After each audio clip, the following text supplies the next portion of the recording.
विश्वभवं भवाय प्रबोधं ब्राह्मण्वन्नाय तस्मै वराय ईशो यस्माद्विदं विनच्चगङ्गं कामहुदो जुहोति मोदपराय स्वाहा आगामीशो नहितो भरञ्जीरा अहञ्जाः हितः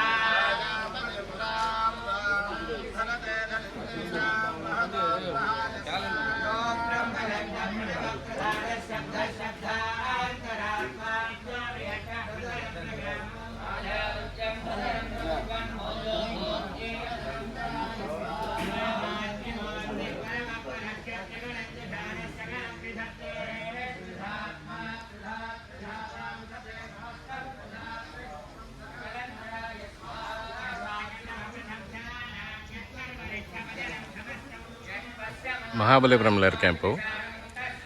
இங்கே வந்து ஸ்கல்ப்சர்ஸ் க்ரியேட் பண்ணுற இடம், சிலைகள் வடிக்கிற இடம். அது யுனைடெட் ஸ்டேட்ஸில் ஒஹாயோ அப்படிங்கிற ஒரு ஸ்டேட் இருக்குது. அங்கே பவல் அப்படிங்கிற ஒரு இடம். அங்கே இருக்கிற ஸ்ரீ வெங்கடேஸ்வர டெம்பிள், அதுக்கு உண்டான சிலைகளை இங்கே வடிக்கிறதுக்காக வந்திருக்காங்க. அதோட பூஜை தான் இங்கே நடந்துகிட்ருக்கு, ஹோமங்கள். சாஸ்திரப்படி சிலைகளை வடித்து அந்த சிலைகளுக்கு மந்திரங்கள் மூலமாக வலு ஏற்றி மக்கள் வழிபடும்போது அவங்களுக்கு சிறந்த பலன்களை கொடுக்கறதுக்காக இந்த முறையை பின்பற்றுறாங்க. அமெரிக்காவிலேருந்து ஒரு டீம் வந்து இங்கே பண்ணிகிட்ருக்காங்க.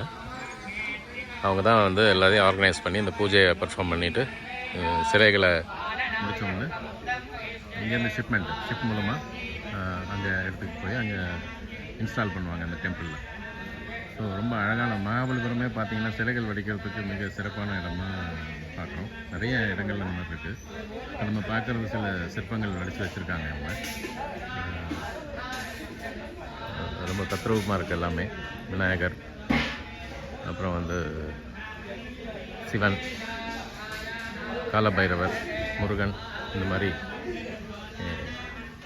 பல தெய்வ சிலைகள் இங்கே வடிக்கப்பட்டிருக்கு. நான் சில இதெல்லாம் க்ளோஸ்அப்பில் காட்டுறேன். So that you can really have the glimpse of the divine god and goddesses. இவ்வளோ அழகாக பண்ணியிருக்காங்க பாருங்கள். இங்கே இருக்கிற முருகன், வள்ளி தெய்வானை, நிறைய பெரிய லெவலில் பண்ணியிருக்காங்க சைஸு. இங்கே இருக்கிறது ஒரு நந்தி பண்ணியிருக்காங்க. மிக சிறப்பான ஒரு சிற்பக்கலை மகாபலிபுரத்தை சுற்றி இருக்குது நிறைய இடங்களில். இந்த இடம் வந்து one of the sculptures creating place. Polish போட்ட அப்புறம் மெருகேற்றின அப்புறம் இதை கோயில்களில் மந்திர சாஸ்திர ஆகம விதிகள் படி அவற்றை அந்தந்த டெம்பிளில் இன்ஸ்டால் பண்ணுவாங்க. அதுக்கப்புறம் தான் அதுக்கு உண்டான பூஜைகள் மற்ற அனுஷ்டானங்களை கடைபிடிக்கும் போது மிக சிறப்பான பலன்கள் பக்தர்களுக்கு கிடைக்கும். அதுதான் அதோட நோக்கம். இங்கே பவல் ஒஹாயோ யுனைடெட் ஸ்டேட்ஸ்லேருந்து வந்திருக்காங்க ஒரு டீம் ஆஃப் மெம்பர்ஸு. அதில் திரு காசி என்பவர் தான் முன்னின்று நடத்துகிறாரு எல்லாத்தையும். பல கோயில் திருப்பணிகளுக்கு அங்கே பணியாற்றியிருக்காரு. ஸோ அவரை சந்திக்கக்கூடிய வாய்ப்பு எனக்கு இந்த முறை கிடச்சிது.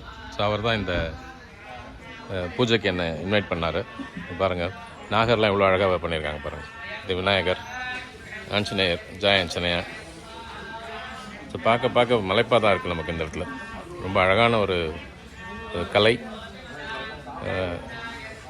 இது வந்து உள்நாடு மட்டும் இல்லாமல் வெளிநாடுகள்லேயும் பிரபலமடையுது. அங்கங்கே இருக்கிற டெம்பிள்ஸ் மேனேஜ் பண்ணுறவங்க வந்து அழகாக பண்ணிகிட்ருக்காங்க. மகாபலிபுரம் வரவங்க டூரிஸ்ட்டு ஒரு பக்கம் இருந்தாலும் இன்னொரு பக்கம் இந்த மாதிரி சிற்பக்கலை வந்து மிக நுண்ணிய சிற்பக்கலை. இது அவ்வளோ ஈஸி கிடையாது. ரொம்ப செதுக்கும் போது ரொம்ப கான்சன்ட்ரேஷன் ஜாஸ்தி வேணும். அந்த தத்ரூபமாக முகம் நேர்லையே பார்க்குற மாதிரியான ஒரு சிற்பத்தை வடிக்கிறாங்க. அது டிவைன் எஃபெக்ட் ரொம்ப அழகாக இருக்குது. இதெல்லாம் பாலிஷ் கொடுத்து தயாராக ஷிப்மெண்ட்டுக்கு தயாராக இருக்கிற சிலைகள் எல்லாம். இந்த நாகர் பாருங்கள் எவ்வளோ ஹைட்டாக இருக்குது பாருங்கள். எல்லாம் ஒரு கல்லில் செதுக்கியிருக்காங்க. அதெல்லாம் தான் அதில் டஃப். ஒரு கல்லை செதுக்கும் போது அதோடய ஃபினிஷ் கரெக்டாக வரணும். அப்போ தான் அதோட அழகு மெருகு எல்லாம் இருக்கும். வாய்ப்பு கிடைக்கிறவங்க மகாபலிபுரம் வரும்போது இந்த மாதிரி சிற்ப கலைக்கூடங்களுக்கு சென்று பார்த்து அங்கே இருக்கிறவங்கள பாராட்டிட்டு அவங்கள ஆதரவு கொடுத்தா தான் இந்த மாதிரியான கலைகள் மென்மேலும் வளரும். Good day.